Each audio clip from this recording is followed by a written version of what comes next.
No assistant survived the CEO's temper, until a fearless girl walked in. Hello everyone. Before we begin today's story, I have a small favor to ask. Please hit subscribe and turn on the notification bell so you never miss our channel's new videos. It is quick, free, and the best way to support us in bringing you more dramatic and emotional stories like this one. Your support truly means the world to us. Now tell me, where are you watching from today? Drop your city or country in the comments below. Thank you very much. Now, let us begin, and let us go back to our main character. In the heart of downtown Chicago, on the 42nd floor of a glass tower overlooking Lake Michigan, there was one office no one wanted to step into anymore. Not because of the height, not because of the pressure, but because of the man behind the desk. His name was Ethan Caldwell. He was the founder and chief executive officer of Caldwell Dynamics, a billion-dollar medical technology company. Brilliant, precise, relentless, and infamous for one thing above all else: his temper. Assistants came and went like seasons. One lasted 3 weeks. Another barely made it past orientation. The longest had survived 28 days before leaving the building in tears, her resignation letter trembling in her hands. People whispered about him in elevators. He does not yell. He cuts. He remembers every mistake. He does not forgive. Inside his office, the air was always cold, even in summer. Floor-to-ceiling windows framed the city like a distant world he no longer belonged to. Medical reports were stacked neatly on one side of his desk, financial projections on the other. Everything in perfect order, everything except him. Ethan Caldwell did not sleep well. He did not eat on schedule, and some mornings, when the pain flared behind his ribs like a slow-burning fire, he could barely breathe without gripping the edge of his desk. But no one was supposed to know that. All they saw was a powerful man with sharp eyes and a sharper voice. A man who demanded excellence, because anything less felt like losing control. And losing control was the one thing he could not survive again. On a rainy Monday morning, Human Resources posted the position one more time. Executive assistant to the CEO. High turnover, high pressure, immediate start. Most people scrolled past it, but not her. Her name was Claire Morgan. She stood outside the office now, a thin folder tucked under her arm, listening to the muffled sound of a voice inside. Low, controlled, dangerous in its calm. The previous assistant walked out just moments earlier, face pale, eyes glassy, avoiding everyone's gaze. Claire noticed. She always noticed. The receptionist looked up at her, hesitation written all over her face. "You can still change your mind," she said quietly. "No one would blame you." Claire offered a small, steady smile, not nervous, not forced.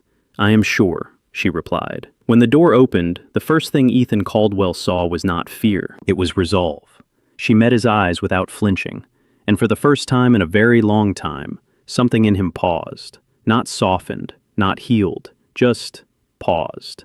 Because this girl did not look like she was here to survive him.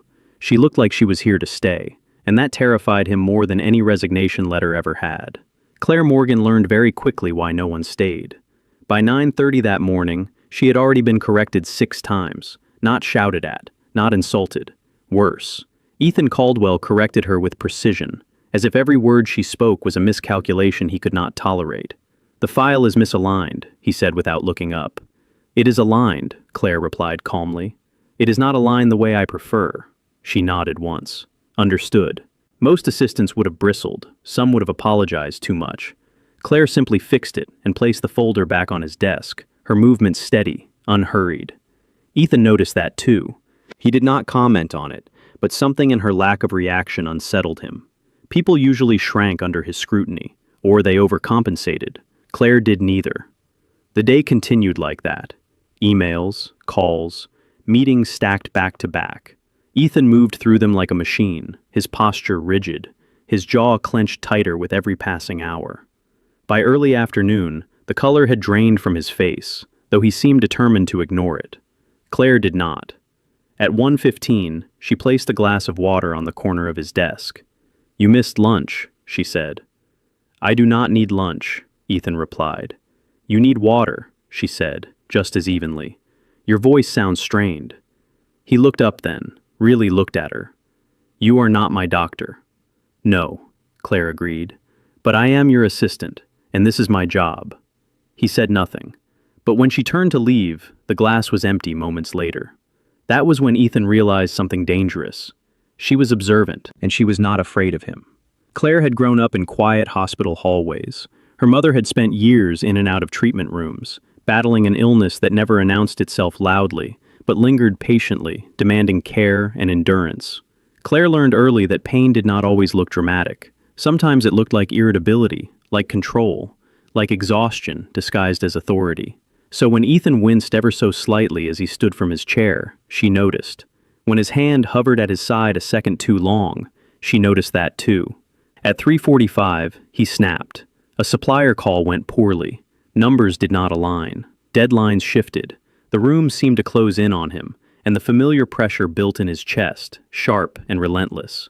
"Get out," he said suddenly. The room froze. The silence was thick enough to feel. Claire stood where she was. "Which part?" "All of it," he said, his voice low, dangerous. "Everyone, now." The conference room cleared in seconds, everyone except her. She waited until the door shut. "You should leave," Ethan said, turning away, gripping the edge of the table. "I will," Claire replied. "In 1 minute." He scoffed. That was not a suggestion. "I know," she said softly. "You are in pain." That did it. He turned on her then, anger flaring sharp and fast. "You do not get to analyze me," he said. "You do not know anything about me." Claire met his gaze. She did not raise her voice. She did not step back. "I know you are pushing yourself too hard," she said. "And I know you think if you stop, something will fall apart." Ethan felt his breath hitch, just once, enough to betray him. For a moment, neither of them spoke. Then he said it, cold and final. "You will not last." Claire nodded slowly. "Maybe," she said, "but I am here today." She turned and walked out, leaving the room quieter than before. Ethan stood alone, chest rising and falling unevenly, staring at the door she had just closed. No one had ever spoken to him like that, and no one had ever stayed calm when he tried to push them away. For the first time in months, the pain in his chest was not the only thing he could feel. There was something else now, something unfamiliar, something dangerously close to hope. The next morning, Claire Morgan arrived 10 minutes early, not because she wanted to impress anyone. She simply liked to know where everything was before the day began. She reviewed the schedule, adjusted the meeting order, and quietly replaced the harsh overhead lighting in Ethan Caldwell's office with a warmer setting he had never bothered to change. At exactly 8 o'clock, he walked in. His suit was immaculate. His expression was not. He stopped when he noticed the lights, just for a fraction of a second. "Change it back," he said. Claire looked up from her tablet. "It reduces eye strain. I did not ask for your opinion." "No," she said, "you did not." She did not move. Ethan stared at her, waiting for the familiar reaction. The flustered apology, the hurried obedience. It never came. Instead, she handed him a neatly organized folder. "Your first meeting was moved up by 15 minutes. The client requested it. I already confirmed." He took the folder. Their fingers did not touch. "Next time," he said coldly, "you will wait for approval." "I will," Claire replied, "if there is time." He opened his mouth to argue. Then he stopped, because she was right. There rarely was. The day unfolded with a strange, uncomfortable rhythm. Claire anticipated his needs before he voiced them. She rerouted calls when his patience thinned. She shortened meetings when his breathing grew shallow, always with a neutral explanation that offended no one. Ethan noticed all of it. He hated that he noticed. At 11:20, pain struck without warning. It was not sharp enough to knock him down. It never was. It was worse. A slow, grinding pressure beneath his ribs, spreading outward, stealing his breath in small, humiliating increments. He tightened his grip on his pen and forced his signature onto the document in front of him. Claire saw his hand shake. She said nothing. She simply stepped closer and lowered her voice. "You have 5 minutes before the board call," she said. "I can delay it." "I do not need delay," Ethan snapped. "You need to breathe," she replied. That was when he stood up too fast. The room tilted, just slightly, enough to betray him. Ethan reached for the desk, his jaw clenched hard enough to ache. The world narrowed, noise fading to a dull roar in his ears. Claire was there instantly. She did not touch him. Not yet. "Sit," she said, calm but firm. "I said I am fine." "You are not," she said. "Sit down." Something in her tone cut through the fog. Not authority, not fear. Certainty. Ethan lowered himself into the chair, his pride screaming louder than the pain. Claire poured water and placed it in his hand. Slow, she said. In through your nose, out through your mouth. He wanted to tell her to stop. He wanted to remind her who he was, but his body did not care about titles. After a long moment, the pressure eased. Just enough. Ethan stared at the floor, breathing carefully, controlled. When he finally looked up, he expected pity. He found none.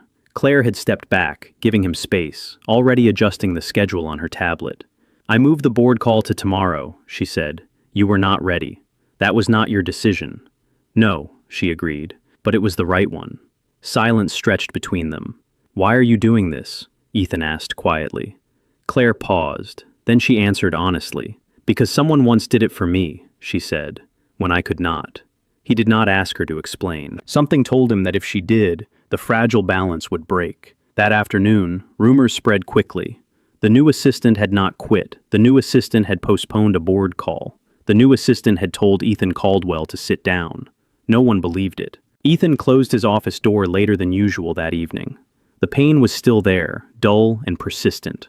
But for the first time in a long while, it was not accompanied by the familiar sense of isolation. He sat alone in the quiet, thinking about the way she had spoken to him, not as a problem, not as a threat, but as a person in pain. And that realization unsettled him far more than anger ever had, because anger was armor, and she was learning how to see past it. By the end of the first week, the office had changed, not in any obvious way. The walls were the same, the schedules were still brutal, the pressure had not eased. But there was a rhythm now, a quiet pattern that began to form around Ethan Caldwell's days, one he did not acknowledge but unconsciously followed. Claire created it without announcement. Every morning, a glass of water waited on his desk before he arrived. Not ice cold, not warm, exactly the temperature that did not shock his system. His calendar no longer ran endlessly. Meetings were grouped, then spaced, then trimmed by minutes that added up to breathing room he pretended not to need. At 10:30 each day, she placed a small cup beside his keyboard. Tea, always the same. No comment, no insistence. The first time, he ignored it. The second time, he pushed it aside. The third time, he drank it without realizing. That unsettled him. Ethan had built his life on control. He controlled markets. He controlled negotiations. He controlled people. But these small, quiet adjustments were slipping past his defenses without resistance. They were not demands. They were not challenges. They were care. And care was dangerous. Stop doing that, he said one afternoon, noticing the tea again. Doing what? Claire asked. Anticipating me. She looked at him calmly. That is my job. No, he said. It is not. She paused, choosing her words carefully. Then consider it professional courtesy. He scoffed, turning back to his screen, but he did not push the cup away. The pain came and went that week, unpredictable but familiar. Some days it lingered quietly in the background. Other days it flared without warning, stealing his breath and his patience in equal measure. Claire never commented on his temper.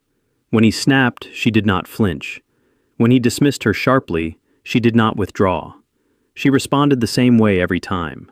Calm, present, unmoved. It infuriated him. It also grounded him. On Friday evening, the building emptied early.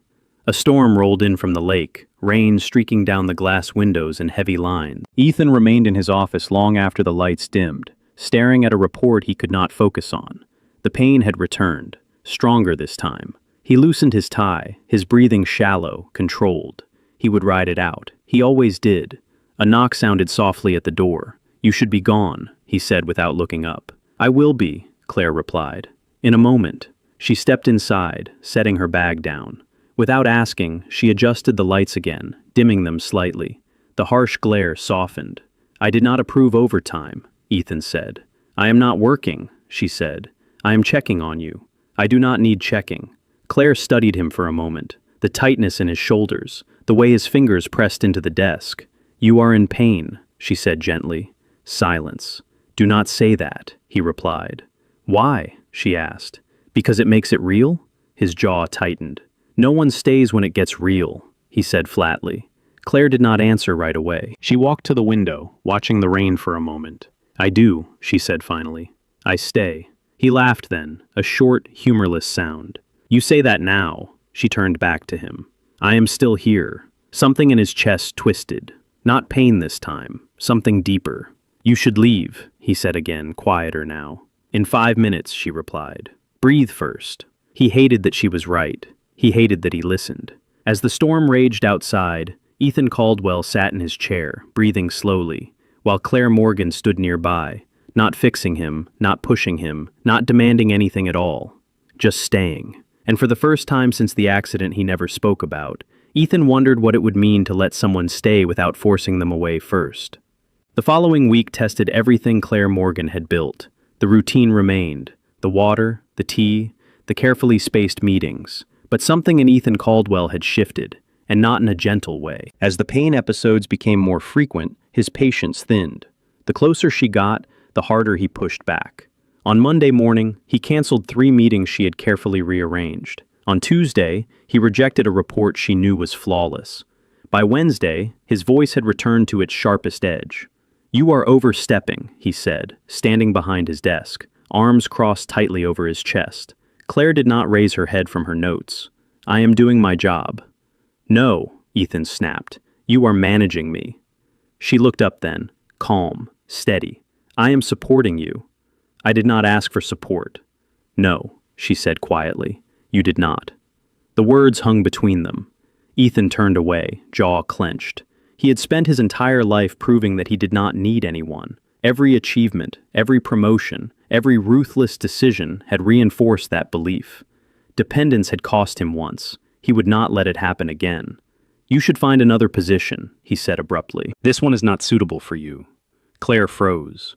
Not because she was afraid, but because she heard the truth beneath his words. You are trying to make me leave, she said. I am giving you an option. She closed her folder slowly. Why now? Ethan did not answer. The pain flared hard that afternoon. It hit him during a financial review, sharp enough to steal the color from his face.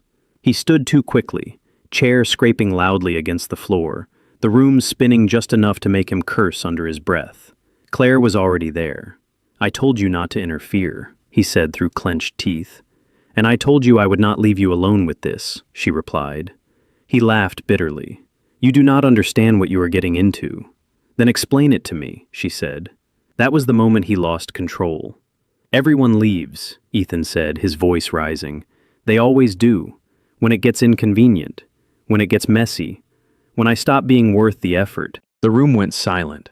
Claire did not interrupt him. You think you are different, he continued. You think kindness fixes everything.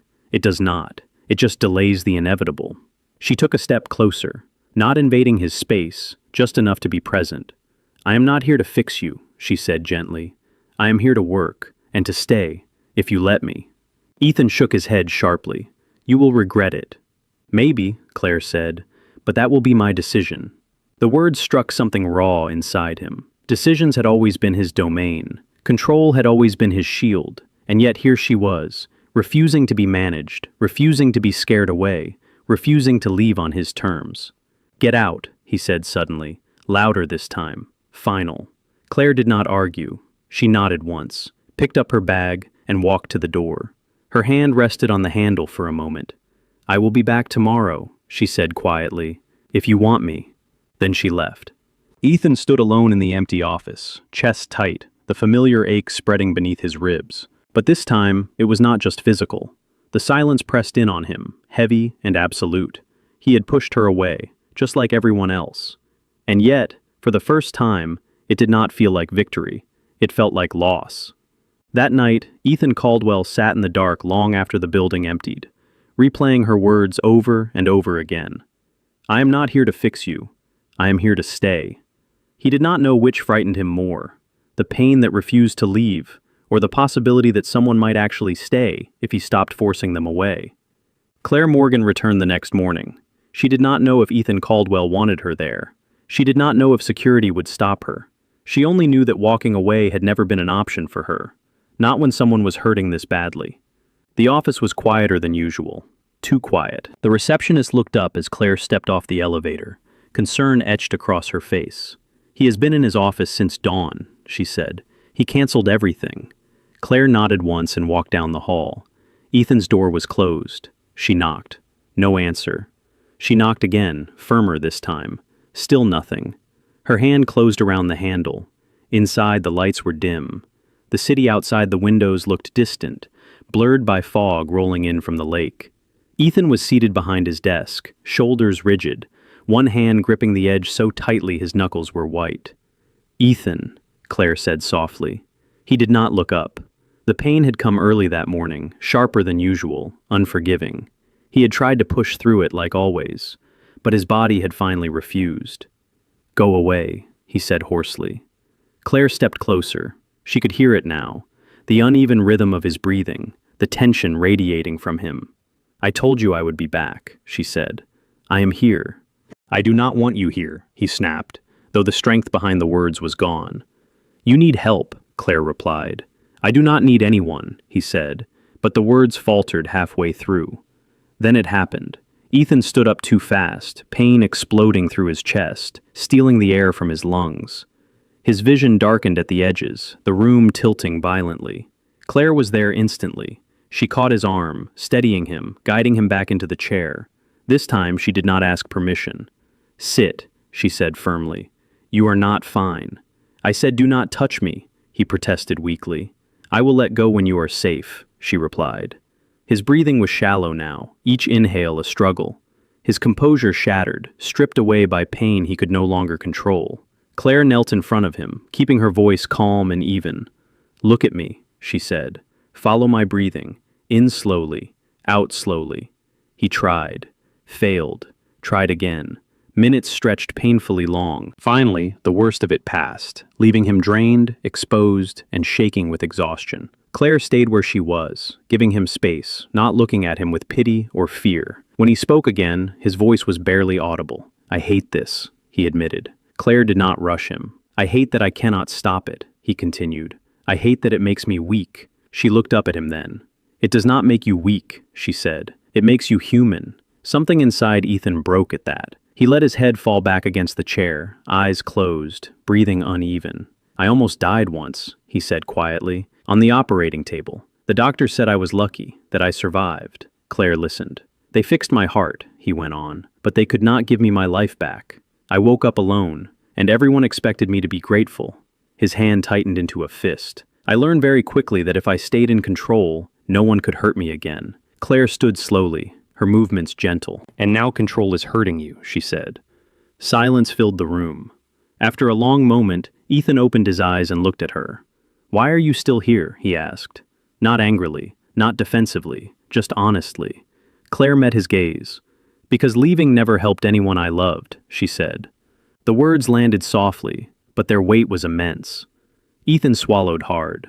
For the first time since the accident, he did not push the pain away. He did not mask it with anger or authority. He let her see him, and that, more than the pain itself, terrified him. But Claire did not move away. She stayed.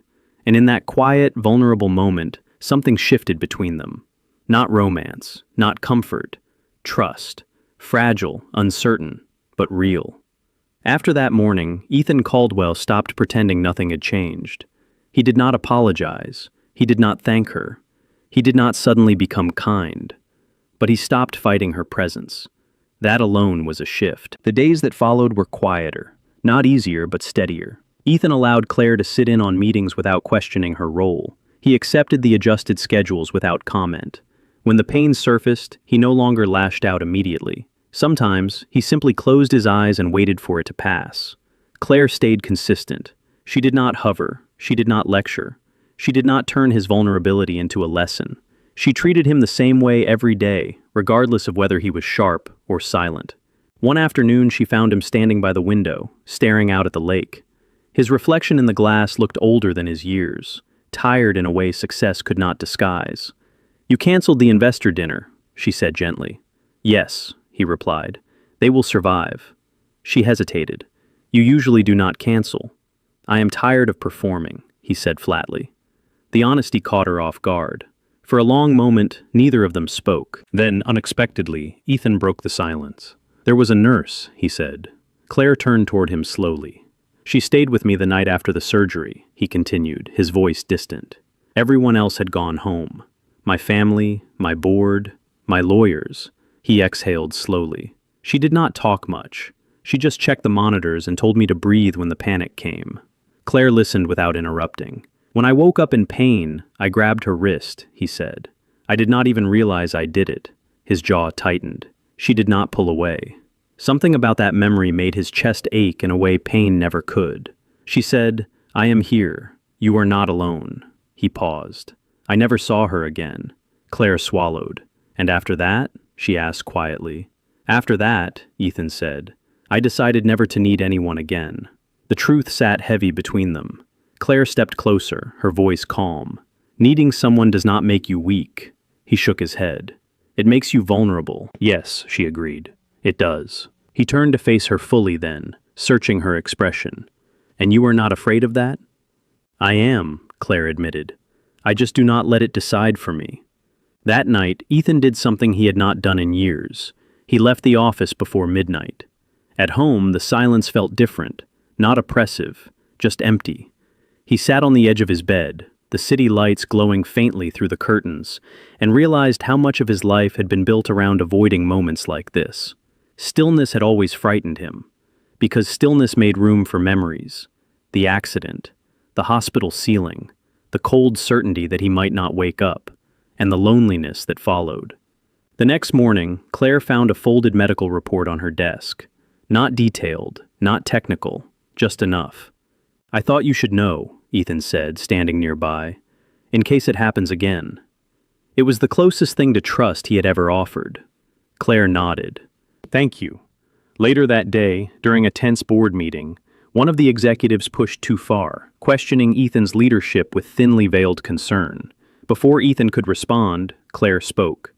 "With respect," she said evenly, "Mr. Caldwell has already addressed this. The numbers reflect his decision, and they are strong." The room went silent. Ethan looked at her, surprised. She met his gaze, unflinching. For the first time, someone had stood beside him, not behind him, not beneath him, with him. After the meeting, he said quietly, "You did not have to do that." "I know," Claire replied. "I wanted to." Something settled in his chest then, not pain, relief. That evening, as the office lights dimmed, Ethan realized the truth he had been avoiding. Claire was no longer just helping him manage his days. She was slowly teaching him how to exist without armor, and that scared him more than any pain ever had. Because armor could be rebuilt, trust could not, and he was not sure he knew how to survive losing it again. The shift was subtle, but it changed everything. Ethan Caldwell no longer braced himself when Claire entered his office. He no longer watched her for signs of hesitation or escape.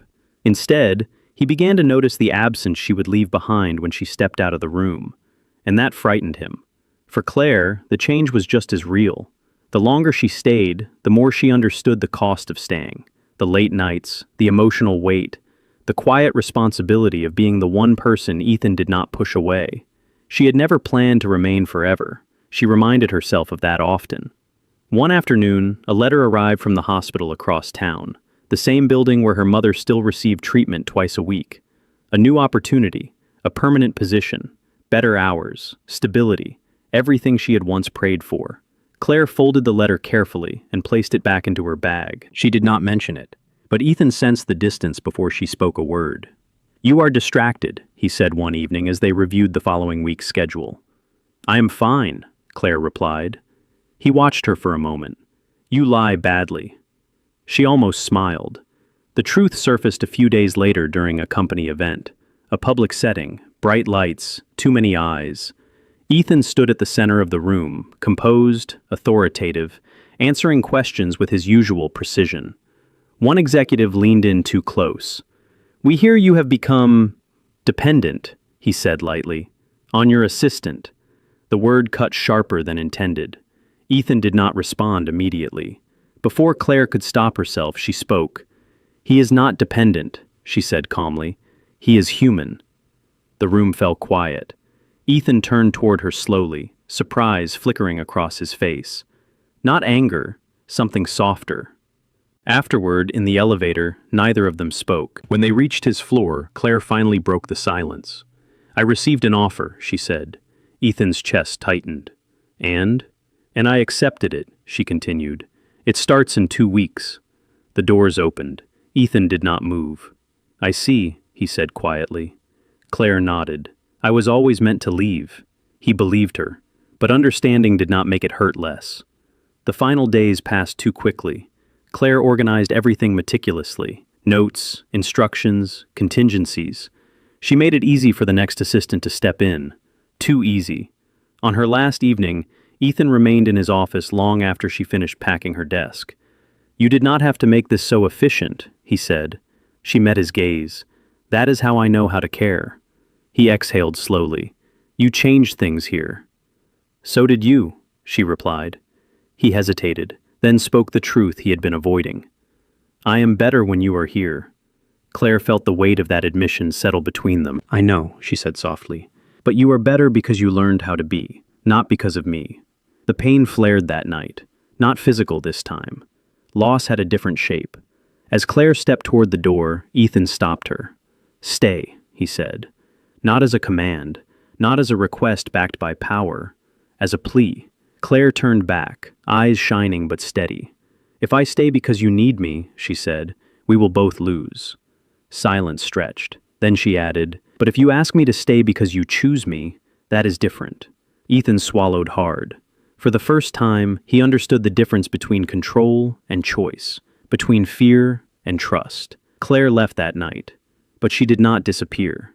And Ethan Caldwell, standing alone in his office once more, realized something profound.